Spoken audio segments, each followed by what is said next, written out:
Money गुरु की इस खास पेशकश में आप सभी का स्वागत है। मैं हूं स्वाति रायना। 2023 की शुरुआत में कई फंड हाउस नए फंड की पेशकश कर रहे हैं और खास बात यह कि आने वाले न्यू फंड ऑफर में ज्यादातर स्कीम पैसिव या फिर इंडेक्स बेस्ड डेट कैटेगरी में शामिल है। मतलब आने वाले समय में डेट में निवेश के आपके पास कई मौके हैं। लेकिन सबसे बड़ी बात कि एनएफओ समय में क्या निवेश करना सही है, क्या स्ट्रैटेजी रखें एनएफओ में निवेश करने की, न्यू फंड ऑफर की खासियत क्या होती है, इन्हीं सवालों के जवाब लेते हैं। हमारे साथ दो खास मेहमान आज हैं। आपको 2023 के न्यू फंड ऑफर की हर एक डिटेल हम बताएंगे आज। वाइज इन्वेस्ट के सीईओ हेमंत रुस्तगी और क्रेडेंस वेल्थ के सीईओ कीर्तन शाह हमारे साथ है।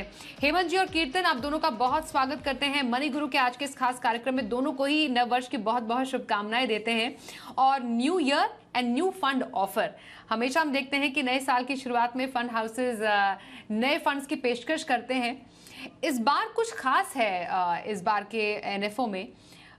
जिस तरीके से पैसिव इन्वेस्टमेंट में निवेशकों का जो आकर्षण है बढ़ा है, शायद कंपनीज भी उन्हें भुना रही है। और ख़ास तौर पर एक और चीज़ को वो भुना रही है, वो है हायर इंटरेस्ट रिजीम, जिसको देखते हुए हम काफ़ी डेट फंड्स के एनएफओज अब नए साल में देख रहे हैं। हेमंत जी, सबसे पहले एनएफओ जो है क्या खास आपको इस बार के न्यू फंड ऑफर में लग रहा है?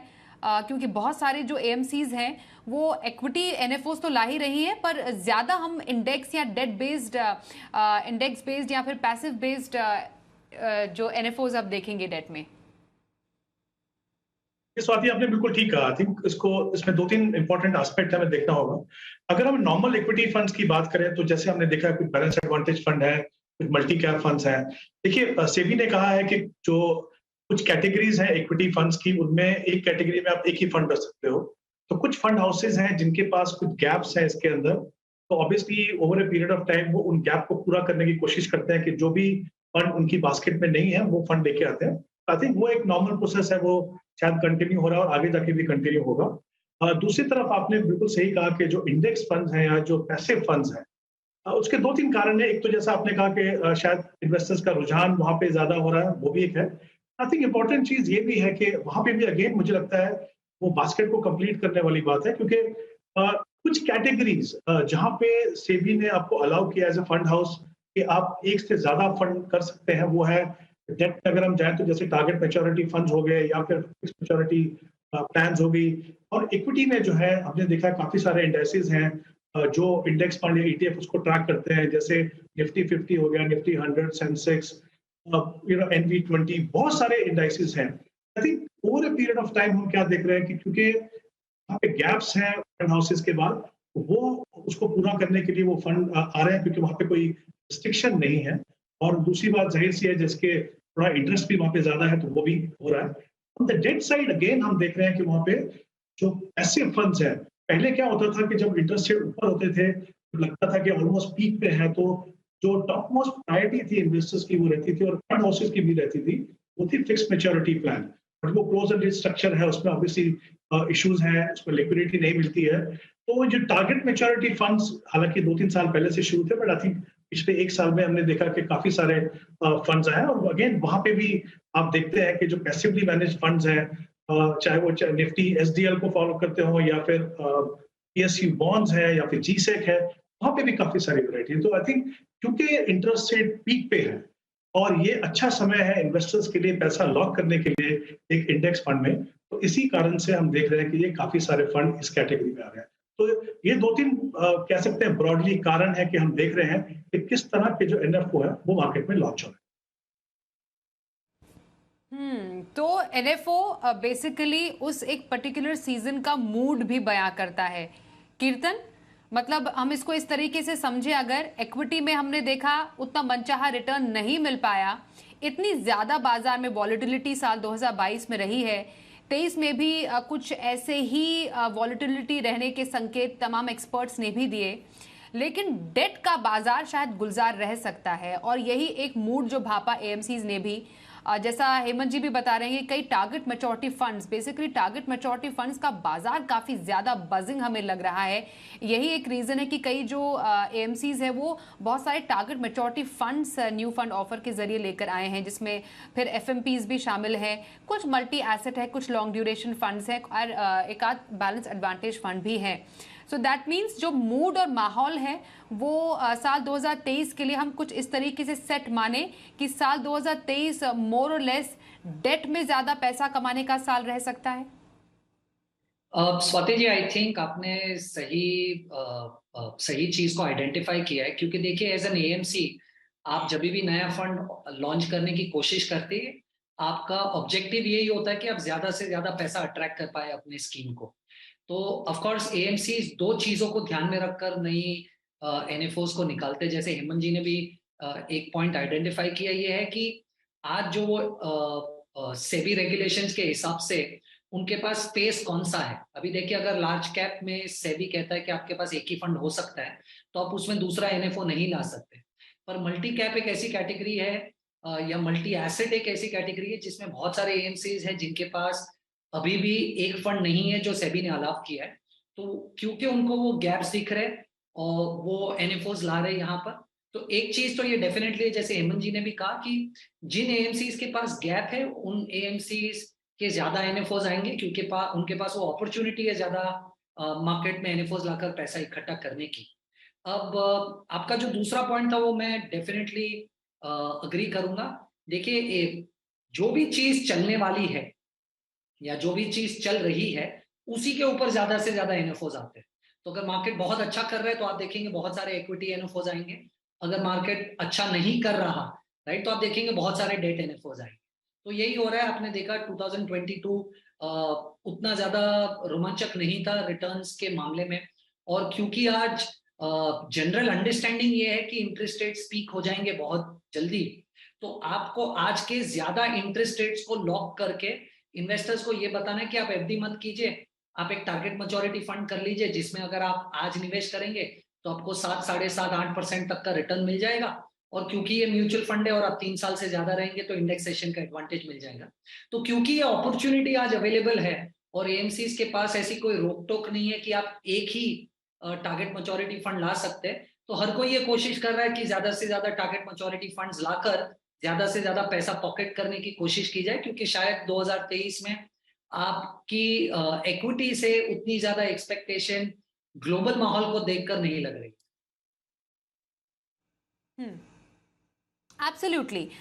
लेकिन ये तो अच्छी बात है कि नए नए फंड्स आ रहे हैं, एक जो पूरा बाजार है वो और भी ज़्यादा एक्सपैंड हो रहा है, निवेशकों के पास मौके भी काफ़ी ज़्यादा आ रहे हैं, उनके पास ऑप्शंस काफ़ी ज़्यादा अवेलेबल हैं इन टर्म्स ऑफ इन्वेस्टमेंट। पर हेमंत जी, जब कोई फंड नया होता है या जब कोई कंपनी एनएफओ में जब एक फंड को ऑफर कर रही है, तो सबसे पहला सवाल यही होता है कि क्या एक निवेशक को एनएफओ पीरियड में उस फंड में निवेश करना चाहिए कि नहीं चाहिए? ये सबसे बड़ा क्वेश्चन है जो अभी सबके सामने है। जी बिल्कुल ठीक है। देखिए, हमने अभी डिस्कशन की हमने कि म्यूचुअल फंड्स क्या कर रहे हैं कि उनको लगता है कहाँ पे अपॉर्चुनिटीज हैं उनके लिए और कहाँ पे अपॉर्चुनिटीज हैं इन्वेस्टर्स के लिए, specially on the debt side. But equity में वो क्या कर रहे हैं, अपने जो बास्केट में जो गैप्स हैं वो पूरा रेंज पूरा कंप्लीट करने के लिए वो अपने न्यू फंड ऑफर लेके आ रहे हैं। एज एन इन्वेस्टर आपको ये देखना है कि आपके लिए सबसे इंपॉर्टेंट फैक्टर जो होना चाहिए वो होना चाहिए सूटेबिलिटी। पहली बात कि सिर्फ ये नहीं कि फंड हाउस का एक नया फंड आया है तो आप उसको उसमें इन्वेस्ट कर दें। आपको देखना है कि वाकई में, पहली बात, आपके पास आपके पोर्टफोलियो में उस फंड के लिए जगह है। दूसरी बात, वो जो एनएफओ आ रहा है, वो जो कैटेगरी में आ रहा है, क्या उसमें और फंड है ऑलरेडी जिनके पास एक प्रूवन ट्रैक रिकॉर्ड है जिसको आप प्रॉपर्ली एनालाइज करके सही तरीके से आप सेलेक्ट कर सकते हैं। तो मेरा ये मानना है कि जनरली स्पीकिंग इन्वेस्टर्स को ये समझना है कि ये एनएफओ पीरियड जो है वो, स्पेशली अगर हम ओपन एंडेड फंड्स की बात करें, तो उसके लिए एक स्टार्टिंग पॉइंट है। काफी बार हम क्या करते हैं, हमें लगता है कि वो शॉर्ट टर्म की अपॉर्चुनिटी है इन्वेस्ट करने की एट पार, वहां पे थोड़ा सा प्रॉब्लम होता है। तो आई थिंक पहली बात तो ये देखना है कि आपके पोर्टफोलियो में गैप है कि नहीं, क्या आपको उसकी जरूरत है, क्या वैसा ही फंड, जैसे हम बैलेंस एडवांटेज फंड की अगर बात करें तो बहुत सारे बैलेंस एडवांटेज फंड है जिनका काफी सालों का लंबा ट्रैक रिकॉर्ड है और कोई कारण नहीं है कि जब तक आप किसी बैलेंस एडवांटेज फंड में पोर्टफोलियो नहीं देखें, आप उसमें इन्वेस्ट करें। कभी-कभी क्या होता है, हम देखते हैं कि किसी फंड मैनेजर का ट्रैक रिकॉर्ड दूसरे किसी फंड में अच्छा रहा तो हमें थोड़ा कॉन्फिडेंस तो आता है, लेकिन जब तक आप पोर्टफोलियो नहीं देखें, तो आप इन्वेस्ट नहीं करें। तो ये इंपॉर्टेंट है समझना कि एनएफओ पीरियड जो है किसी भी फंड के लिए स्टार्टिंग पॉइंट। लेकिन कुछ कैटेगरीज ऐसी हैं जहां पे एनएफओ में इन्वेस्ट करने में कोई प्रॉब्लम नहीं है। हमने बात की जैसे पैसिवली मैनेज फंड्स हैं, ये बात सही है कि अगर किसी फंड का ट्रैक रिकॉर्ड है आप उसकी ट्रैकिंग एरर वगैरह देख सकते हो, पर जनरली स्पीकिंग क्योंकि अंडरलाइन सेम है, तो फर्क नहीं पड़ता कि आप एनएफओ में डालें या बाद में डालें। या एफएमपी जो है, एफएमपी सिर्फ आप एनएफओ में ही कर सकते हैं, जो सेकेंडरी मार्केट का रूट है वहां लिक्विडिटी नहीं मिलेगी, आपको खरीदने में मुश्किल होगी। सिमिलरली अगर आप टारगेट मैच्योरिटी फंड्स की बात करें तो वहां पे आपको एनएफओ में इन्वेस्ट करने की प्रॉब्लम नहीं है। सिर्फ इशू ये है कि जब आप एक नॉर्मल इक्विटी फंड में जाते हैं या किसी सेक्टर फंड या थीमेटिक फंड में जाते हैं, तो सूटेबिलिटी आपका टॉप मोस्ट क्राइटेरिया होना चाहिए। ओके, सूटेबिलिटी एक क्राइटेरिया है सबसे मोस्ट इंपॉर्टेंटली, हेमंत जी, जो आपने आइडेंटिफाई किया एनएफओ में निवेश करने से पहले। पर एनएफओ पीरियड में उसमें मैं चाहती हूँ कीर्तन आप अपने पॉइंट्स ऐड करें अगर, और एनएफओ पीरियड में किसी फंड में निवेश करने के फायदे क्या हो सकते हैं और डाउन साइड्स भी क्या हो सकते हैं। क्योंकि यूजुअली जैसे कहा जाता है, जैसे नॉर्मल इक्विटी फंड में आप एक ट्रैक रिकॉर्ड बिल्डअप होने का इंतजार करते हैं कि हाँ 2-3 साल का ट्रैक रिकॉर्ड बना और उसके बाद आपको मालूम चला कि हाँ इस फंड ने कैसे प्रदर्शन किया है, तब आप उसमें जाके निवेश करें। तो पॉसिबल डाउन साइड्स या उसके फायदे एनएफओ पीरियड में निवेश करने के निवेशकों के लिए क्या हो सकते हैं?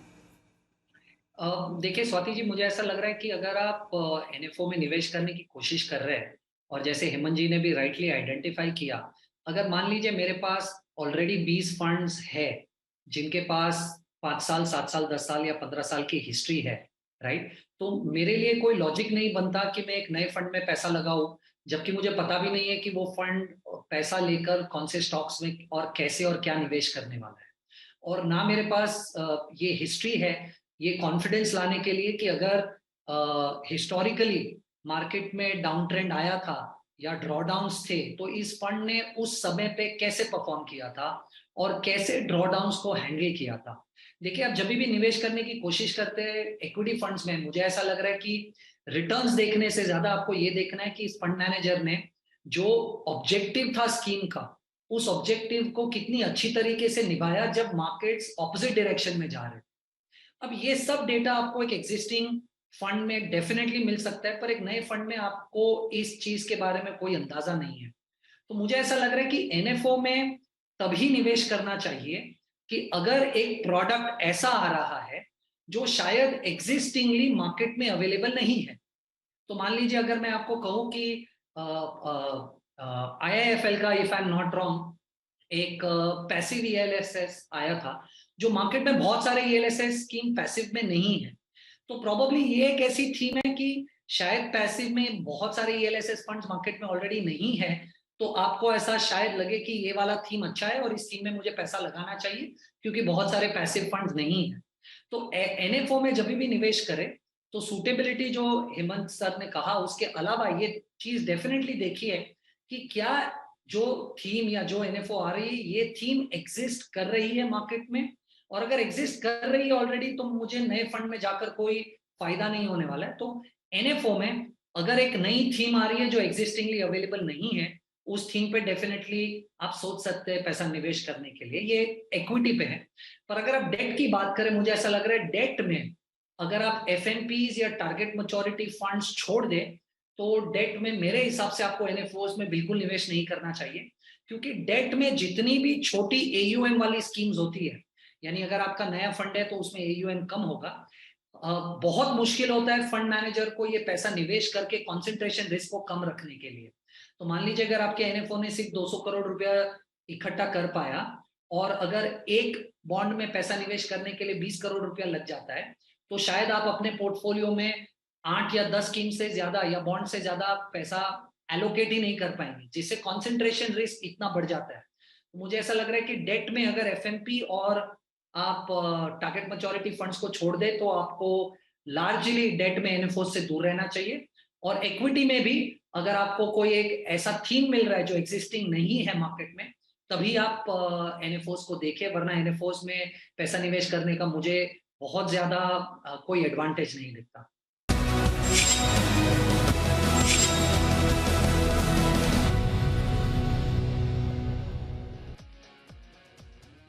म्यूचुअल फंड गाइड में आज हम समझेंगे क्या पिछले प्रदर्शन के आधार पर आपको किसी फंड को सिलेक्ट करना चाहिए। इक्विटी पोर्टफोलियो बना रहे हो, डेट पोर्टफोलियो बना रहे हो, तो नए साल में फंड का सिलेक्शन करने का सही तरीका क्या हो, ये समझते हैं। हमारे साथ शो में लगातार बने हुए हैं वाइज इन्वेस्ट के सीईओ हेमंत रुस्तगी और क्रेडेंस वेल्थ के सीईओ कीर्तन शाह से हम कर रहे हैं खास चर्चा।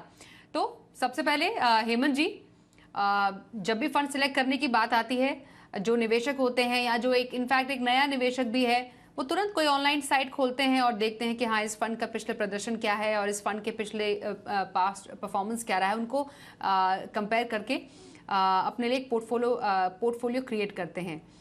क्या ये definitely one of the parameter जरूर है, पर ये क्या सबसे इंपॉर्टेंट पैरामीटर है?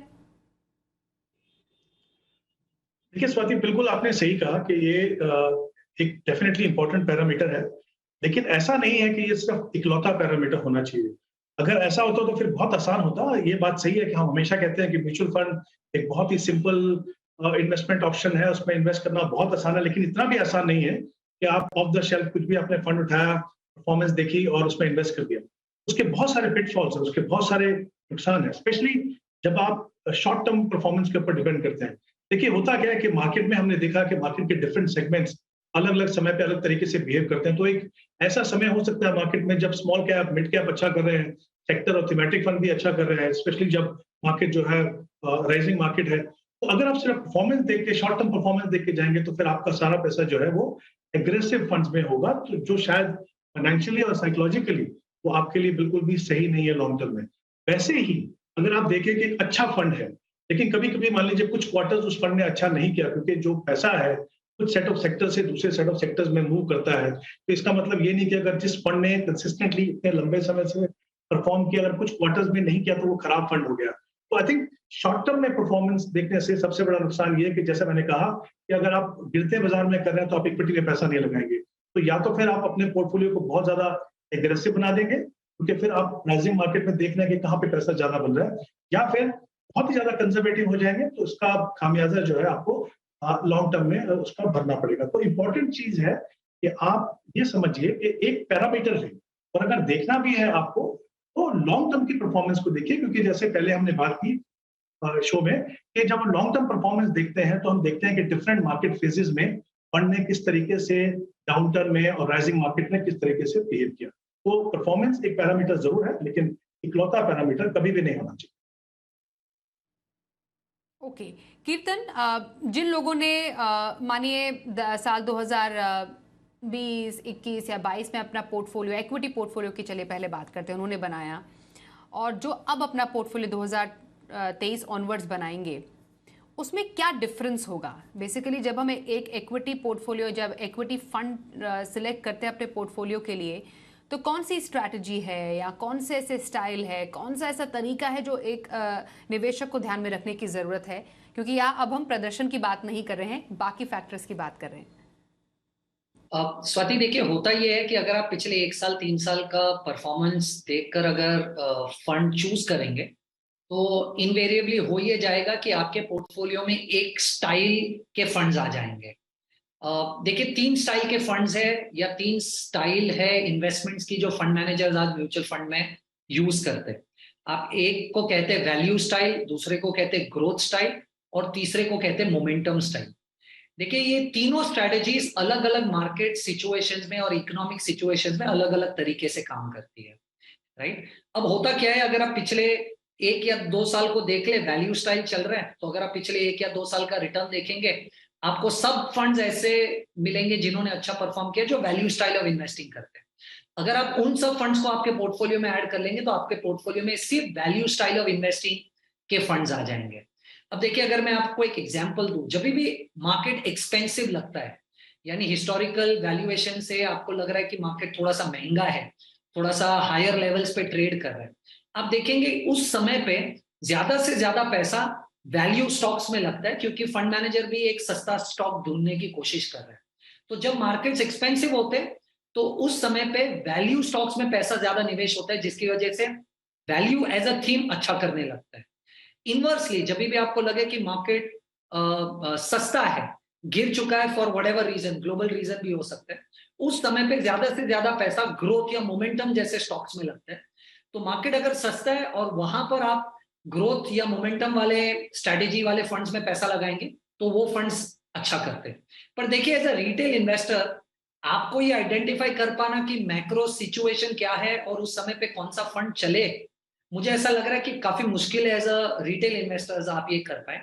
तो मुझे ऐसा लग रहा है कि एज अ रिटेल इन्वेस्टर आपको ध्यान ये रखना चाहिए कि जब भी आप इक्विटी पोर्टफोलियो बनाने की कोशिश कीजिए, value style of investing, growth style of investing और मोमेंटम स्टाइल ऑफ इन्वेस्टिंग, इन तीनों का अगर आप कॉम्बिनेशन कर लेंगे तो किसी भी मार्केट सिचुएशन में आपके पोर्टफोलियो को एक अच्छा बैलेंस मिल जाएगा। बिल्कुल। और हेमंत जी, इसमें एसेट एलोकेशन भी काफी इंपॉर्टेंट है। एक बार आपने एसेट एलोकेशन को समझ लिया है कि हाँ आपको कैसे एलोकेट करना है अलग अलग एसेट्स को, तब काफी ज्यादा इजी हो जाता है किसी पोर्टफोलियो को क्रिएट करना और फंड्स को सिलेक्ट करना।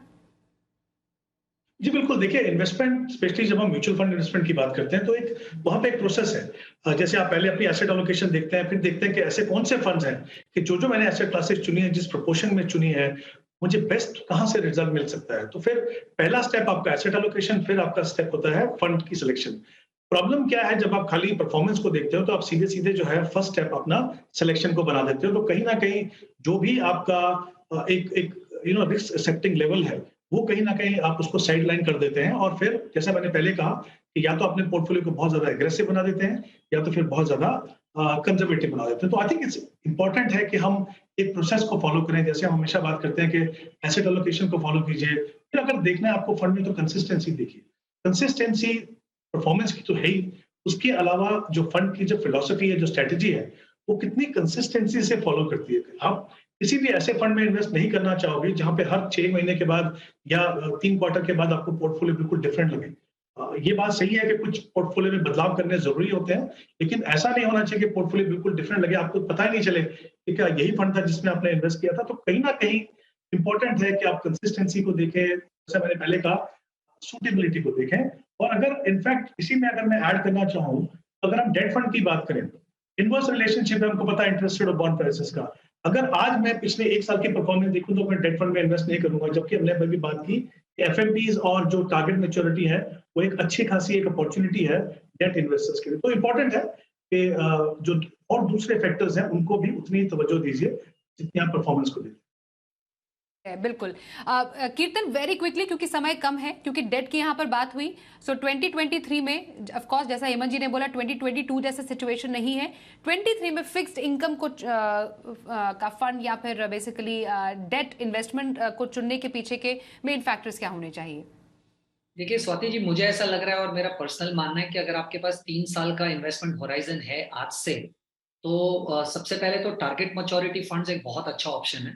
पर अगर आप एक थोड़े से अग्रेसिव इन्वेस्टर है तो मुझे ऐसा लग रहा है मीडियम टर्म और लॉन्ग ड्यूरेशन फंड्स में पैसा निवेश कीजिए। क्योंकि होगा ये कि मुझे ऐसा लग रहा है कि इंटरेस्ट रेट्स यहाँ पर पीक हो चुके हैं, शायद एक और रेपो रेट हाइक होगा, उससे ज्यादा नहीं होगा। पर उसकी वजह से एक आप पीक पे आ जाएंगे अपने इंटरेस्ट रेट्स पे या यील्ड्स पे। तो वो आज अगर लॉन्ग ड्यूरेशन या मीडियम ड्यूरेशन में आप पैसा लगाएंगे तो वो आप लॉक कर लेंगे, और जैसे ही इंटरेस्ट रेट्स नीचे जाना चालू करते हैं या यील्ड्स नीचे जाना चालू करते हैं, आपको इन्हीं फंड्स में ज्यादा कैपिटल गेन्स मिलने की संभावना है। तो मुझे ऐसा लग रहा है कि अगर आप थोड़े से मॉडरेट या अग्रेसिव इन्वेस्टर हैं तो आज 3 साल के नजरिए से मीडियम और लॉन्ग ड्यूरेशन फंड्स मेरे हिसाब से एक बहुत अच्छा मौका है फिक्स इनकम में निवेश करने। ओके, तो फिक्स इनकम में मीडियम से लॉन्ग ड्यूरेशन डेट फंड में निवेश करने का सही मौका लग रहा है कीर्तन को यहाँ पर। चलिए, ये तो हमने आज बात की कैसे फंड चुने, कैसे पोर्टफोलियो बनाए, नए साल में फंड चुनने का सही पैमाना क्या हो। और इस चर्चा में शामिल होने के लिए आप दोनों ही खास मेहमानों का बहुत धन्यवाद करेंगे, हेमंत जी और कीर्तन। Thank you so much. Money गुरु में आज के लिए बस इतना ही। रुकिए।